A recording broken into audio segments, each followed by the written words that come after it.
While I was handing out flyers, I saw my girlfriend Alicia looking disheveled, passionately kissing the school hunk in a sports car. When I knocked on the window, the hunk looked at her and asked, "Who's this?" Alicia leaned against him and said, "Just a simp. If you don't like it, I'll break up with him right away." Then, after kissing the hunk again, she didn't even look at me. She just turned away. The hunk licked his lips where my girlfriend had kissed him and mocked, "Leave. Beauties only belong to the strong." I asked, "I don't care about my girlfriend, but why are you in my car?" The atmosphere immediately became awkward. The hunk gripped the steering wheel, staring at me dumbfounded. "What do you mean, your car?" "This is my car," I said. I opened the glove compartment and pulled out the registration. "Look, it has my name on it."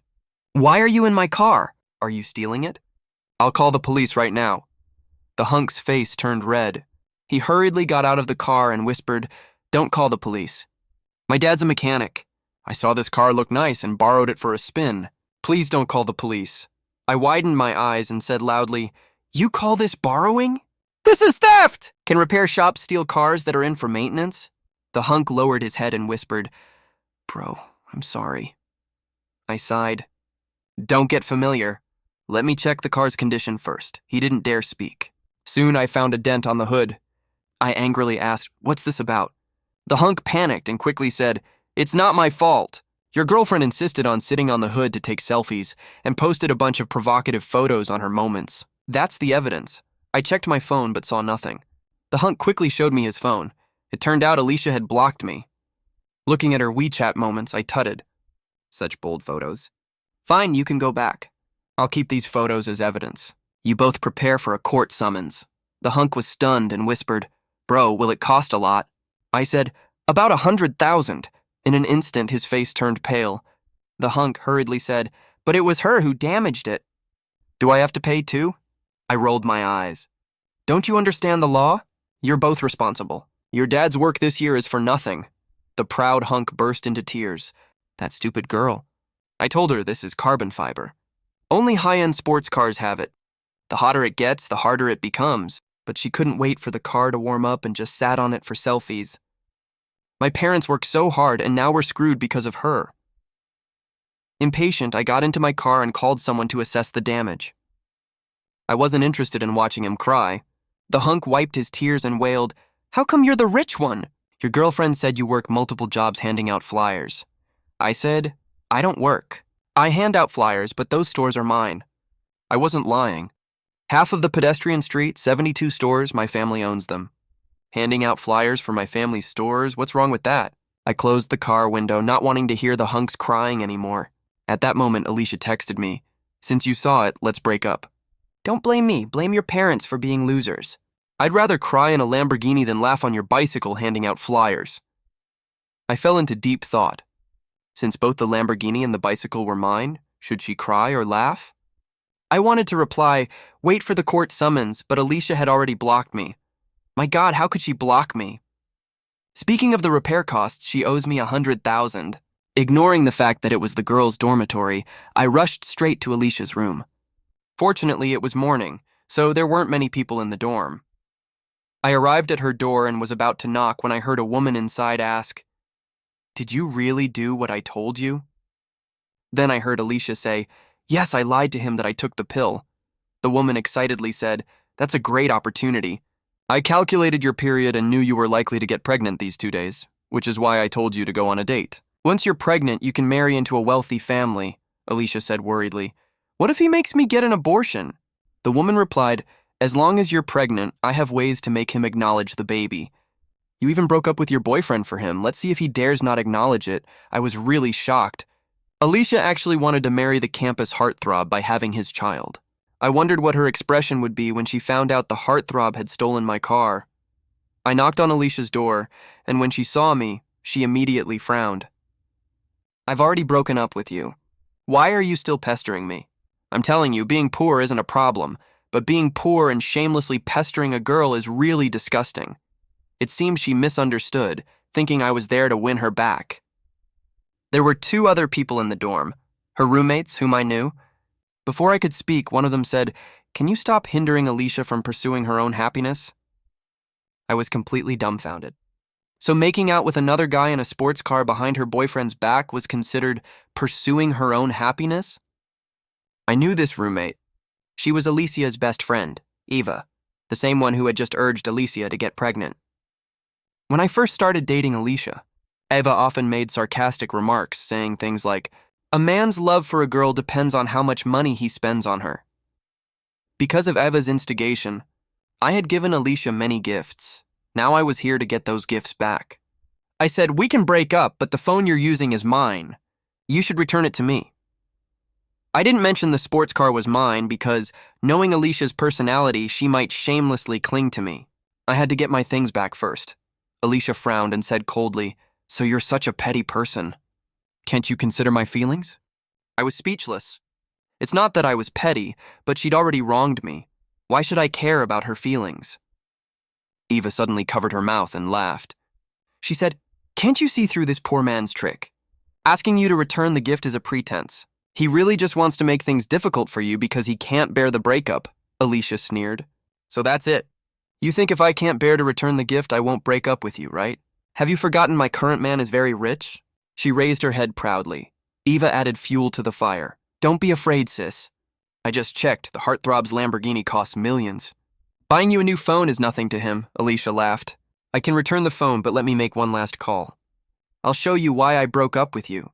Because the gap between you and a rich man is so wide that you'll never bridge it in your lifetime." I wondered if the rich man she meant was the heartthrob. I remembered when I sent the car to his house for maintenance. His dad sighed, saying making money was tough these days, and what they earned wasn't even enough to pay the rent. Alicia made a call. Eva quickly said, "Put it on speaker so he can hear. Let him know the gap between himself and others." Alicia nodded, and to show off, she put it on speaker. As soon as the call connected, she said pitifully, "Brother, my boyfriend came to break up with me and wants me to return the phone he bought me.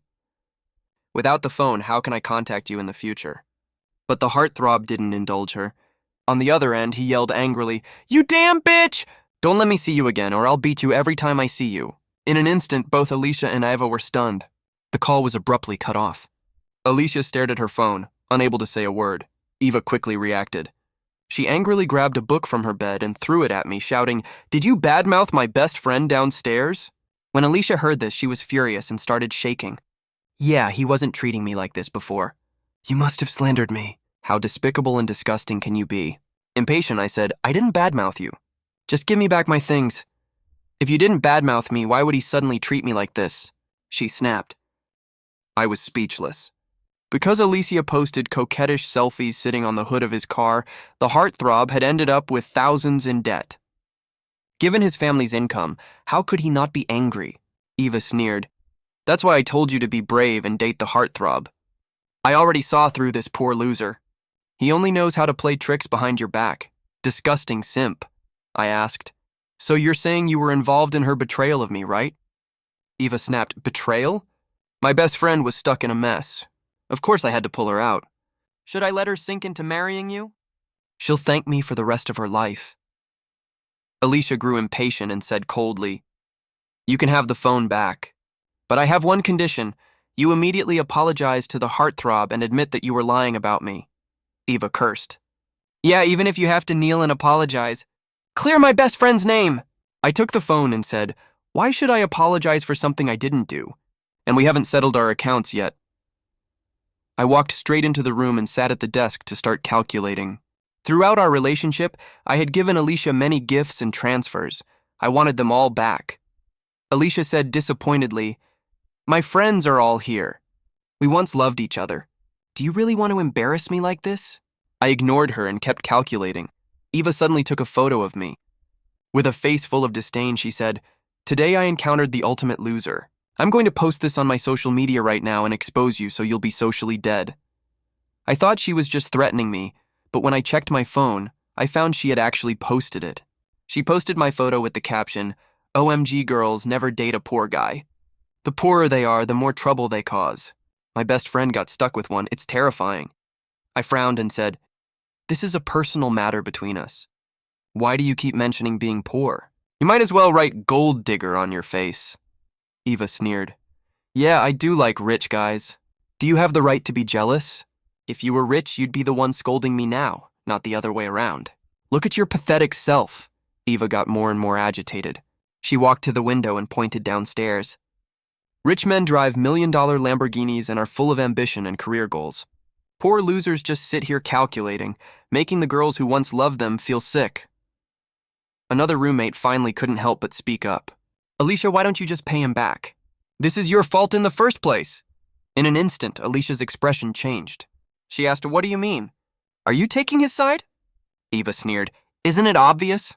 You found a boyfriend with a Lamborghini and she's jealous, so she purposely insults you, slanders you. The roommate's face turned red with anger. Don't falsely accuse me. I knew this girl. She was a poor student named Lisa. Before, when Alicia wanted to show off, she had me buy desserts for everyone in her dorm. But Lisa refused, saying she couldn't accept something she didn't earn. Because of that, I remembered her clearly. Alicia sighed and said, Lisa, I know you're poor and rely on student loans and scholarships to study. I understand if you resent the rich, but you know what? Being a good person is more important than good grades. Lisa's eyes widened in disbelief. Are you saying I'm not a good person? I was completely dumbfounded. Lisa was diligent and hardworking, excelling in both character and academics. And Alicia? She had just been making out with a rich guy in a car right in front of me, her boyfriend. Yet she dared to say Lisa didn't know how to behave. What kind of nonsense was that? Eva sneered. I know your type, poor simp girl. You know he broke up, so you're pretending to be some pretentious coquette to win his favor. You know you have no chance with a guy who drives a Lamborghini, so you don't even let a guy who earns $3,000 a month handing out flyers pass. Lisa was so angry she clenched her fists and stood up. I also work part-time as a tutor, and I earn $2,000 a month. Eva looked at her with disdain. To you, even mosquito legs are meat. Yesterday I saw you picking up food that fell on the table to eat. You poor wretch, of course you're not picky about men. Lisa's eyes reddened immediately, her voice trembling with grievance. The food fell on the table, not the floor. What's so poor about that? Enough, Alicia's shout interrupted us. She slammed her phone on the table and said to me, You really embarrass me. My biggest regret is dating you. Hurry up and settle our accounts, then I can go explain to my new boyfriend. Eva quickly said, Don't be afraid, sis. I'll go with you to explain. The rumors will be quashed, and you'll still be the little darling of a rich man. I couldn't be bothered with these two anymore, and focused on calculating our accounts. Of course, I didn't include the repair costs of the sports car. I was afraid Alicia might shamelessly try to reconcile with me. In the end, I figured it out. Over the year we dated, I had given Alicia gifts and transfers totaling $18,000. After doing the math, I was stunned. Dating really costs a lot of money. I only spent a few hundred a month on my own living expenses, and I hadn't realized until now. Not only was I shocked, Alicia and Eva were also a bit stunned. After all, they were students. Where would they ever get over $10,000? At first, they didn't believe it. But after checking several times, they finally confirmed my calculations were correct. Alicia looked a bit troubled. $18,000. I can't come up with that right now. Eva panicked and quickly said, Don't be scared, sis. I'll help you pay it back. Your attitude towards this loser now will determine how the heartthrob sees you. Even if we have to borrow from loan sharks, we'll pay the money back. You need to cut ties with this poor guy to have a chance to marry into a wealthy family. Alicia was eventually swayed by Eva's words. She nodded. Okay, we'll find a way to borrow it. My family mustn't know or my parents will kill me. I didn't know what to say. If $18,000 would get her killed, what about the nearly $100,000 repair bill for the sports car? Her parents would probably want to grind her bones to dust. Alicia and Eva immediately started contacting people to borrow money. Surprisingly, it was quite easy for them. Classmates each lent a few hundred, giving it to Alicia. Even Alicia was amazed at how easily she could get the money. She couldn't help but say, I have a good reputation, everyone is willing to lend me money. Eva laughed. It's because of your selfies on social media. You're sitting in a sports car worth millions. Of course, people are willing to lend you this small amount of money, Alicia suddenly realized. She glanced at me and said, Do you see that? That's the true charm of a real man, making everyone admire him and lend me money, hoping to befriend him.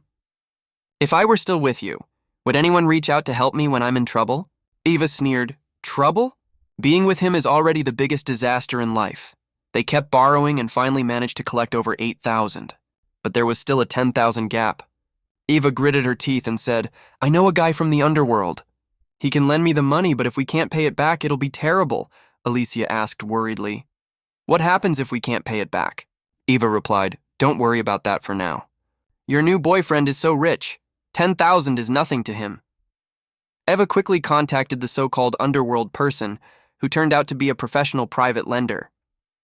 He handed over 10,000 without hesitation. After they managed to gather enough money and returned it to me, Alicia threw the phone at me angrily. Satisfied now? Get lost. From now on, we should have nothing to do with each other. I nodded and turned to Lisa. Can you come out with me for a moment? Lisa looked at me in surprise, seemingly not understanding why I was calling her. Eva immediately sneered. I knew these two had something going on. As soon as you paid him back, they hooked up. I felt helpless. The reason I wanted to talk to Lisa was that she worked in the student council and had the contact directory. Since I planned to send a court summons to Alicia's family, I definitely needed her home address. Lisa blushed deeply, lowered her head, and followed me out. Eva mocked again. You're really following him out. You only deserve Alicia's leftovers. Lisa was almost in tears. I don't have any such intentions, Eva cursed. Pretentious coquette. Keep pretending. No wonder your family is so poor, it's genetic. Look at you, trying to please even a guy who hands out flyers. You're so undiscriminating, it's clear what kind of people your parents are. Alicia looked at us with disdain and sneered. Good thing I broke up with him. This useless man is all yours. Let me give you a word of advice. A whore and a dog. May they last forever. I led Lisa out of the dormitory and into the hallway. Lisa whispered, I only spoke up because I was angry. Don't read too much into it. I just want to study hard. I don't have the intentions, they said. I nodded. I know, you have to get scholarships and work as a tutor. You don't have time for romance, Lisa asked curiously. Then why did you ask me to come out? I said, I know you have the contact directory. Can you give me Alicia's home address? Lisa immediately panicked. What do you plan to do? Don't do anything reckless. She seemed very worried and even grabbed my hand in her anxiety. Lisa looked into my eyes and said seriously, We may be poor, but we have dignity.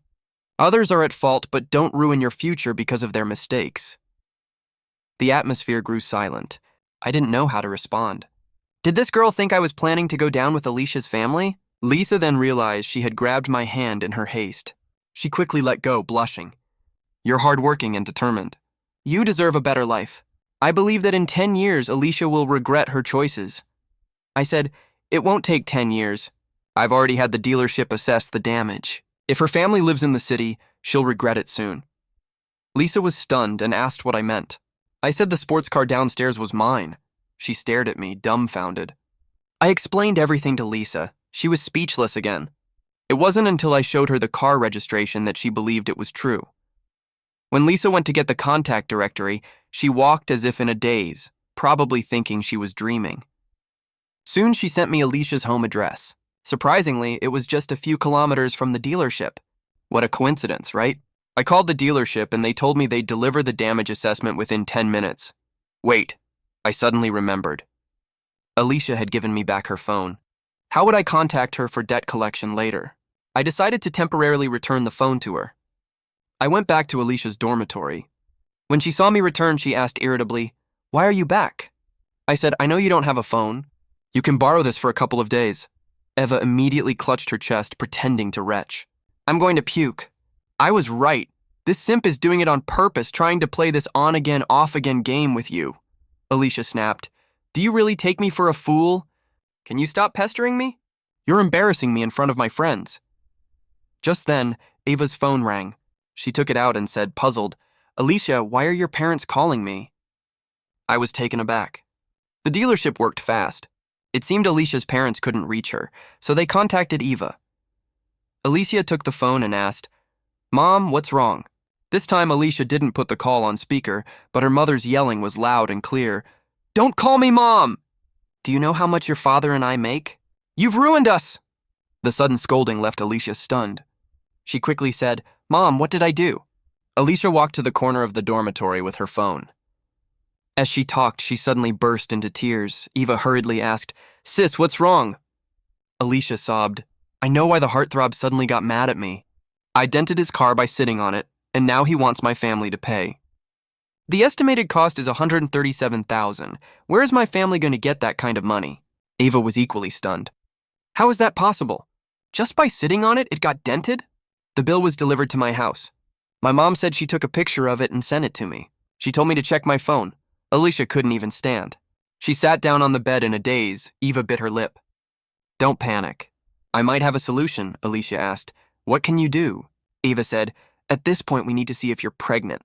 If you are and you're carrying his child, would he really dare to ask you for the repair costs? Alicia immediately nodded. Right. Even if he doesn't care about me, he has to care about the baby, right? Eva said excitedly. If he dares to ask you for the repair costs, go make a scene at his house. Alicia sighed deeply. I initially wanted to use the baby to marry into a wealthy family. Who knew it would only end up covering repair costs? Eva consoled her. Hundreds of thousands isn't a small amount. Your parents would need 2 years to earn that. And who says you can't marry into a wealthy family? Maybe his parents will insist on you getting married, and not only will they cover the repair costs, they might even gift you a car. I wondered if I should remind Alicia, out of past affection, that even if she got pregnant with the heartthrob's child, it certainly wouldn't exempt her from the repair costs. I started to speak, but before I could say anything, Alicia shot me a venomous look. She walked over, snatched the phone from me, and said, Don't say a word. Get lost, I don't want to hear your voice. I'm already in a bad mood. Eva also snapped impatiently. Yeah, can you get lost? We're trying to figure out how to calm the heartthrob down. I awkwardly said, How about you read the documents first? Eva yelled at me, Get lost, loser! We have nothing to talk to you about. If you keep pestering Alicia, we'll accuse you of harassment and see you in court. I nodded. Since she said that, fine. After all, we were going to see each other in court anyway. Alicia had already picked up her phone and sent a voice message to the heartthrob. Please come downstairs to my dorm. I want to talk to you, please. The heartthrob quickly replied, and she played the voice message. I heard his voice. Sure, you slut. I want to talk to you too. Come down now. Alicia put down her phone and worriedly asked Ava, With that attitude, will he really forgive me? Ava said, Go down and beg him. I'll go with you. Eva helped Alicia up and glared at me. Get out of the way. I ignored her and turned to leave the dormitory. Just as I was about to go downstairs, Lisa returned. Alicia and Eva walked past Lisa, heading in front of us. Seeing me, Lisa quietly asked, Will you make Alicia pay a lot of money? I said, I won't extort her. She should pay what she owes. But I'm thinking... Lisa asked, Thinking what? I said, It seems like they're begging the wrong person. Won't it be awkward? When we got downstairs, the heartthrob was already there. The most noticeable thing was the slap mark on his face. He was standing by the roadside, crying and wiping his tears. If I wasn't mistaken, he must have told his dad about what happened and received some fatherly love.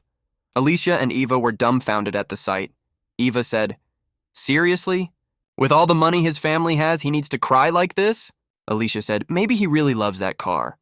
When I went on dates with him, he always took great care to protect it. Eva sighed. They say a car is a man's second wife. It must be true, I rolled my eyes. I don't treat my car like a wife. And why wouldn't he protect it? It's my car. Alicia quickly approached him, looking pitiful. Baby, let me explain. Explain to your grandfather, you bitch! The heartthrob finally couldn't hold back his frustration. He rushed forward, grabbed Alicia's hair, and slapped her hard across the face. Neither Alicia nor Eva expected the heartthrob to hit her. Eva hurried over to try to break it up, while Alicia, feeling wronged, said, Baby, hit me if you're upset. It's my fault. I'll never do it again. Can I make it up to you for the rest of my life? I don't need your compensation. The heartthrob was so angry he started punching Alicia in the face. As he continued hitting her, both Alicia and Eva realized something was seriously wrong. The students watching were all shocked. Just a moment ago, Alicia was stepping out of a sports car, admired by everyone. Now, in front of all these people, she was being beaten by the heartthrob. He had her by the hair, punching her face over and over. Eva shouted in panic, You're hitting her too hard. She's a girl. But the heartthrob struck so hard, he knocked out one of Alicia's front teeth. Stunned, Alicia covered her mouth, blood spilling between her fingers before spitting out more blood. She bent down desperately, crying, Stop hitting me! My tooth is knocked out! Eva, go get some milk! I nodded and said, Smart. If you put a knocked out tooth in milk quickly, there's a chance it can be reattached. Lisa turned to me, glaring. Are you enjoying this? I shook my head. How could I? We were in love once. Seeing her like this makes me sad too, Lisa asked. Then why are you smiling? I said calmly. I'm just naturally cheerful. People who smile often tend to have good luck. Finally, in the middle of the beating, Alicia remembered me. Covering her mouth, she cried out, You're really not a man! Look at how badly I've been beaten and you still won't help me. I replied seriously, You just told me not to harass you or we'd meet in court. The heartthrob, who seemed overwhelmed just a moment ago, finally noticed me. He released Alicia and stormed toward me. Eva quickly tried to defend Alicia. Heartthrob, I know you're upset, but do you realize how much Alicia has suffered for you? Just now, this loser was bullying her. If she didn't love you so much, would she have put up with this? Shut up, your whole family are losers! The heartthrob roared at her. Eva froze, not daring to speak. It was strange. She'd been fierce with me, but in front of her rich idol, she was completely submissive. The heartthrob came right up to me. For a moment, I wondered how he would try to explain himself. But instead, in front of everyone, he did something no one expected. He suddenly dropped to his knees. With tears streaming down his face, he cried, Bro, I'm sorry. Please forgive me. The world went silent. Everyone stared at me in shock. Students were dumbfounded. Ava trembled in disbelief. Lisa lowered her head, saying nothing. Alicia, missing a tooth, suddenly had blood streaming from her nose. She tried to sniff it back, but ended up choking and coughing miserably. Even I hadn't expected this turn. I sighed. If you knew it would come to this, why do it in the first place? Ava stammered in confusion. Why are you apologizing to him? I said softly. Yes. Tell everyone why you're apologizing. Still crying, the heartthrob said, I shouldn't have stolen your car to show off. I shouldn't have stolen your girlfriend. I'm despicable and disgusting. Please forgive me. I told my dad, but he said our family is already struggling with rent and can't pay for the damages. I nodded. Your dad works really hard. That's why I sent my car to your family's shop. Who would have thought such a diligent mechanic would raise a son like you? The heartthrob broke down completely. I'll never do it again. If you can give us more time to pay, I'll do anything you ask. Alicia was stunned. What repair shop? What car maintenance? What stealing a car? The facts are right in front of you, I said. Alicia's voice shook as she pointed at the sports car. That car is yours? Yes, I nodded. It's my car. Her face went pale. Her lips trembled before she burst into tears. How can you be the rich one? Weren't you just the flyer guy? I do hand out flyers, I said, but they're for my shops. Ignoring her bleeding nose and missing tooth, Alicia limped to my side, clutching my arm and crying. Baby, let me explain. I'm not your baby. We're already broken up, I said coldly. I put a hand on the heartthrob's shoulder. He swallowed nervously, still pleading with his eyes. This is your fault, not your dad's. Honestly, I should thank you. You showed me my girlfriend's true colors. You helped me, so I'll help you this once, I said. After a pause, I continued. You'll graduate next year. Negotiate the compensation. Once you start earning, I'll allow you to pay it back over 3 years. The heartthrob's eyes widened. Really? Yes, I nodded. It's your mistake, not your father's debt, but knocking out her front tooth will cost you plenty. The heartthrob sneered viciously. I'm not paying a cent. At worst, I'll go to jail. I don't care. I'm not planning to take civil service exams anyway. You'd really rather go to jail than pay her? I asked. Yes. This bitch doesn't deserve my compensation. He spat. I patted his shoulder with a laugh. Now you're being sensible. I'll even waive 1,000 as a reward. Alicia was dumbstruck. She whimpered, Baby, I was wrong. Please give me another chance. It's all... Suddenly she spun and cursed at Eva. It's all this bitch's fault. You told me to do this. I loved my boyfriend. Why did I listen to you? Eva stood frozen, saying nothing. Alicia sobbed. You tricked me. I was tired of her drama. Remember to take the morning after pill. Don't actually get pregnant. Not because I care about you, but with your personality, you definitely get an abortion. I don't want an innocent life destroyed because of your bad character. Alicia's face went ashen. Suddenly, Eva burst into tears. What about the money I helped you borrow? Aren't you paying it back? Alicia snapped. You caused this mess. Why should I pay you back? Ava broke down. If I don't pay it back, the loan sharks will kill me. I said casually. Then pay it back. If you're scared, don't borrow, Eva wailed. Where am I supposed to get 10,000? Lisa clenched her fists, furious. You mocked me for eating food off the table, but your own family doesn't even have 10,000. You're poor, too. So why do you bully other poor people? You deserve this. Eva collapsed on the ground, sobbing uncontrollably. I smiled at Alicia. Goodbye. Unless it's about paying me back, don't contact me. Otherwise, I'll sue for harassment. I turned to Lisa. Since that bitch has been punished, want to go celebrate with a meal? You can ride in my car, Lisa frowned. Are you drunk? Why would I get in your car or eat with you? Awkward, I scratched my nose, then got in my sports car and drove away. Eventually, Alicia and the Heartthrob's families reached an agreement, each paying half.